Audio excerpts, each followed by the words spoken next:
El 9 de octubre de 2003, la Universidad de Columbia en Nueva York entregó a la Sociedad de Periodistas Manuel Márquez Sterling y la revista de Cuba una mención especial en el contexto del premio Maria Moores Cabot. La revista de Cuba se ha elaborado ya un primer número de una forma modesta. Es la primera revista, sin tener en cuenta la que publica la Iglesia Católica, que como tal se edita en Cuba con una variedad de temas que aborda desde el humor al deporte, de la política a los problemas sociales, desde fotoreportajes a caricatura y sobre todo algo que puede ser muy importante, el rescate de los periodistas cubanos que han sido olvidados por la prensa oficial y en su época, ante el año 59, elevaron el nombre del periodismo nacional a niveles mundiales, en muchos casos. También ya tenemos un segundo número que está en sus toques finales. Esta es la portada. En este segundo número se lleva al debate el proyecto Varela, se exponen los criterios de la agrupación Todos Unidos que apoya este proyecto Varela, que promueve el movimiento Cristiano Liberación, y también hay puntos dentro de la diferencia expuestos con una opinión contraria a este proyecto. El próximo número, este sería el segundo, el tercero está dedicado a otra propuesta de la oposición interna, que es la Asamblea para promover la sociedad civil, y el cuarto número estaría dedicado a otra propuesta diferente a estas dos, que es una iniciativa de la Mesa de Reflexión Moderada, donde ellos han emitido una carta de deberes y de derechos de los cubanos que está ya en su última fase, y también van a haber puntos de vista diferentes. No quiero concluir esta intervención añadiendo que hemos invitado a la prensa gubernamental a participar, porque sería muy interesante desde el criterio de la redacción de la revista de Cuba, por ejemplo, un debate sobre la libertad de expresión entre un periodista independiente y un periodista oficialista. Creo que eso sería interesante y es una propuesta que, una vez más, una invitación que nuevamente le hacemos a la prensa gubernamental, porque creemos que puede haber diferencias ideológicas, pero cualquier profesional que se respete debe tener muy en alto respetar la opinión del otro y respetar y exponer su propia opinión. El periodismo oficial en Cuba es un periodismo que uno podría decir que le pagan por no hablar. Tiene que ser propagador del discurso único que realiza el pensador único, que es Fidel Castro. El régimen político cubano no es una dictadura burocrática, es una dictadura caudillista, y solo desde su cúpula se emite el discurso, y es un único discurso. El gran pensamiento único cubano es el que tiene que ser propalado por los medios de comunicación. Los periodistas trabajen en diarios, en revistas, en canales de televisión o en radio, tienen como su cometido profesional distribuir ese pensamiento único, buscarle distintas formas de distribuir el mismo tipo de pensamiento. Yo tengo la impresión que debe haber bastante insatisfacción laboral porque en el mundo periodístico oficial cubano, porque ellos se prepararon para otra cosa, se prepararon seguramente en la facultad. De hecho, para ser periodistas, para ejercer como periodistas, tienen que haber pasado por la facultad en Cuba. Se prepararon para crear, para investigar, para buscar fuentes alternativas. Bueno, todas esas cosas no se pueden hacer en Cuba. En general, todos los críticos internacionales de la Revolución Cubana encuentran que la prensa es una de las peores cosas de la Revolución Cubana.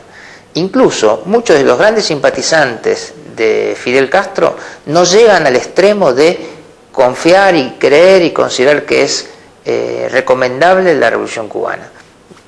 Pienso, por ejemplo, en Eduardo Galeano, Emmanuel Vázquez Montalbán, el mismo García Márquez, todos consideran que es una prensa que no tiene absolutamente ningún valor. Se reconoce a los ciudadanos libertad de palabra y prensa conforme a los fines de la sociedad socialista.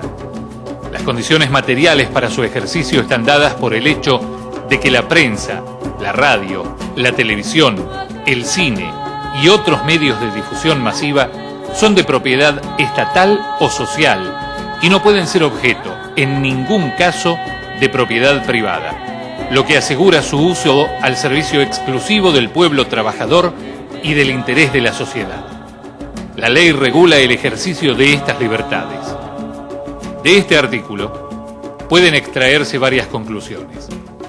En primer lugar, la única libertad de expresión que se admite es aquella que está destinada a defender las ideas socialistas, lo que implica una contradicción profunda con la idea de libertad de expresión que garantizan los pactos internacionales a los que han adherido los países civilizados en los últimos años, que precisamente supone garantizar la libertad de expresar las ideas sin ningún tipo de condicionamientos. El monopolio estatal de los medios de comunicación, lejos de garantizar la libertad de expresión, es uno de sus enemigos más poderosos, pues lo que en realidad garantiza es el control gubernamental sobre la información y la opinión. El Estado será el juez que determine qué puede o qué no puede comunicarse, cuál es la información que el pueblo necesita saber y finalmente opinará en su lugar.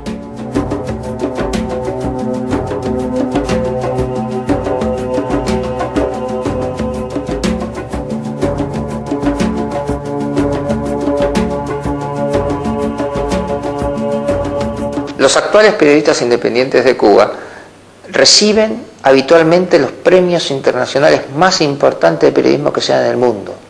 Sin embargo, no hay ningún periodista oficial que se haya ganado uno de esos premios.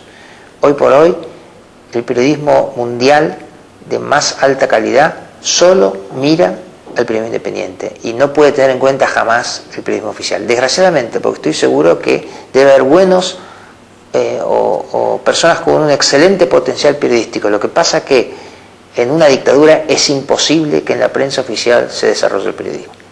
En junio de 2003, la Sociedad Interamericana de Prensa volvió a galardonar a los periodistas independientes cubanos y en especial a los que se encuentran encarcelados como prisioneros de conciencia.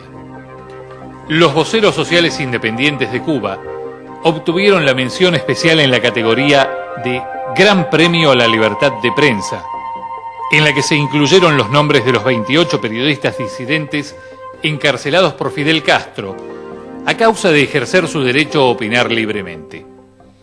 En ese listado aparecen Ricardo González Alfonso, Pedro Argüelles Morán, Manuel Vázquez Portal, Normando Hernández, Lester Telles Castro, Jorge Olivera, Raúl Rivero, quien es vicepresidente regional de la CIP, Víctor Rolando Arroyo, Adolfo Fernández Sainz y todos los demás reporteros que están siendo sometidos a todo género de torturas, a través de las condiciones de vida infrahumanas y de los tratos crueles y degradantes de que son objeto en las cárceles de Castro. El 25 de septiembre de 2003, el periodista Manuel Vázquez Portal, encarcelado en Cuba, fue galardonado con el Premio Internacional Libertad de Prensa que concede el Comité para la Protección de Periodistas. Directores de los más influyentes diarios europeos otorgaron el viernes 17 de octubre de 2003 el premio anual Columnistas del Mundo al poeta y periodista cubano Raúl Rivero, condenado en abril a 20 años de cárcel por delitos de opinión.